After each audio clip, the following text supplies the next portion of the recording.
কেউ কষ্টে আছে দেখলে যদি আপনার খুব খারাপ ফিল হয়, সংবাদে কোনো দুর্ঘটনার খবর শুনলে মনটা খুব বিষণ্ণ হয়ে যায়, অথবা কোথাও রক্তপাত দেখলে গা শিউরে ওঠে, তাহলে এটা ভাবার দরকার নেই যে আপনার মধ্যে কোনো সমস্যা আছে। এটা কোনো রোগ নয়। আপনি যে কোমল হৃদয়ের মানুষ, এটা তার সবচেয়ে বড় প্রমাণ। এই পৃথিবীতে এখন কেমন যেন কম বেশি সবাই রোবট হয়ে গেছে। কষ্টে কেউ মরলেও তারা ফোন স্ক্রল করায় ব্যস্ত, কেউ হাউমাউ করে কাঁদলেও বলে ড্রামা করছে।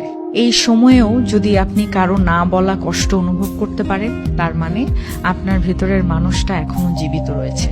তাহলে বলবো আপনি এখনো নরম হৃদয়ের একজন রিয়েল হিউম্যান বিং।